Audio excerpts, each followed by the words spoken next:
वक्त, ख्वाहिशें और सपने। दोस्तों, यही है एपिसोड नंबर 2310 की कहानी का शीर्षक। यह है आपका अपना प्रिय डॉक्टर आदि कश्यप, मुंबई शमानुस, आपके लिए लेकर आया आपका मनपसंद प्रोग्राम पॉजिटिव कर्मा। शुरुआत करता हूं इस कहानी की कुछ इस प्रकार। दोस्तों, अगर घड़ी को उतार देने से समय रुकता नहीं, ख्वाहिशों को टाल देने से जिंदगी रुकती नहीं। जापान के एक छोटे से शहर में केंजी नाम का एक घड़ी साज रहता था। उसकी दुकान बहुत साधारण थी।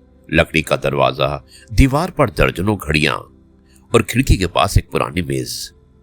लेकिन उस दुकान में एक बात असाधारण थी। केंजी कभी किसी घड़ी को केवल घड़ी नहीं मानता था। वो कहता था, हर घड़ी किसी इंसान की अधूरी कहानी लेकर आती है। एक दिन एक बुजुर्ग व्यक्ति दुकान में आया। उसके हाथ में एक पुरानी घड़ी थी। उसने कहा, केंजी, इसे ठीक कर दो, ये मेरे पिता की थी। केंजी ने घड़ी खोली। अंदर का एक छोटा सा पुर्जा टूट चुका था। वो बोला, इसे ठीक किया जा सकता है, लेकिन इसमें समय लगेगा। बुजुर्ग मुस्कुराया, समय तो मेरे पास अब बहुत कम है। केंजी कुछ पल चुप रहा। बुजुर्ग ने बताया कि उसके पिता ने यह घड़ी उसे बचपन में दी थी और कहा था, जब भी तुम्हें लगे कि तुम्हारे पास समय नहीं है, घड़ी को देखना। समय कम नहीं होता, हमारी प्राथमिकताएं बदल जाती हैं। लेकिन वो व्यक्ति जीवन भर व्यस्त रहा। नौकरी, व्यापार, परिवार, जिम्मेदारियां। वो अपने पिता से बहुत कुछ कहना चाहता था, पर हर बार कहता रहा, कल कहूंगा। फिर एक दिन उसके पिता चले गए। उसके बाद ये घड़ी भी बंद हो गई। केंजी ने घड़ी ठीक करने का काम शुरू किया। कई घंटे लगे, रात हो गई। आखिरकार उसने घड़ी को चलाया। टिक टिक टिक। बुजुर्ग की आंखों में आंसू आ गए। उसने धीरे से कहा, केंजी, अजीब बात है, मैंने इतने साल इस घड़ी को संभाल कर रखा, लेकिन असल में मैंने अपने सपनों को संभाल कर नहीं रखा। केंजी ने पूछा, आपका कौन सा सपना अधूरा है? वो बोला, मैं अपने पिता के साथ एक बार समुद्र देखना चाहता था। फिर सोचा, अगले साल चलेंगे। अगले साल कभी आया ही नहीं। कुछ देर बाद वो दुकान से निकल गया। लेकिन अगले दिन सुबह फिर आया। इस बार उसके हाथ में टिकट थे। उसने कहा, केंजी, मैं समुद्र देखने जा रहा हूं, अकेला सही, लेकिन इस बार कल का इंतजार नहीं करूंगा। केंजी मुस्कुराया। उसने दीवार की एक घड़ी उतारी और बुजुर्ग को देते हुए कहा, इसे साथ ले जाइए, इसे देखते रहिएगा। बुजुर्ग ने पूछा, क्यों?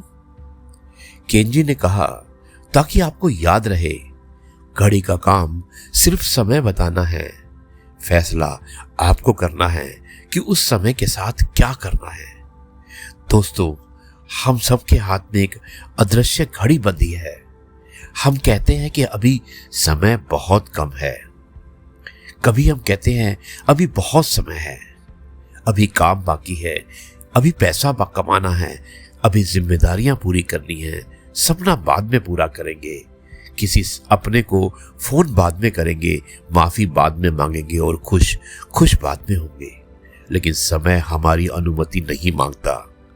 आप घड़ी उतार कर मेज पर रख सकते हैं, लेकिन उसकी सुइयां चलती रहेंगी। आप अपनी ख्वाहिशों को दबा सकते हैं, लेकिन मन के भीतर उनकी आवाज चलती रहेगी। आप सपनों को टाल सकते हैं, लेकिन जिंदगी आपके लिए रुककर इंतजार नहीं करेगी। इसलिए आज एक छोटा सा फैसला कीजिए। जिस व्यक्ति से बात करनी है, आज कीजिए। जिस काम की शुरुआत करनी है, आज पहला कदम उठाइए।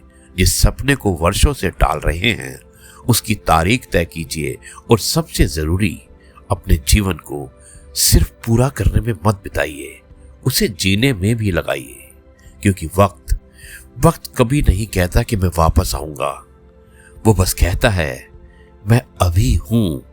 और शायद यही जीवन का सबसे बड़ा सच है।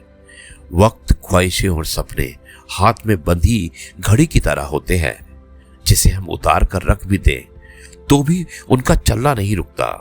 इसलिए घड़ी को मत रोकिए, अपनी जिंदगी को आगे बढ़ाइए।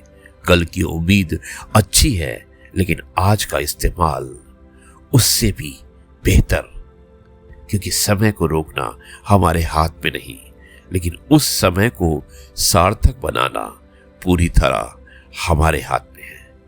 अब मैं इस कार्यक्रम को यहीं पर समाप्त करता हूं और कल आपसे एक बार फिर से मुलाकात करूंगा कुछ नई बातों के साथ। तब तक के लिए आपसे कहता हूं जय गुरु जी, शुक्राना गुरु जी।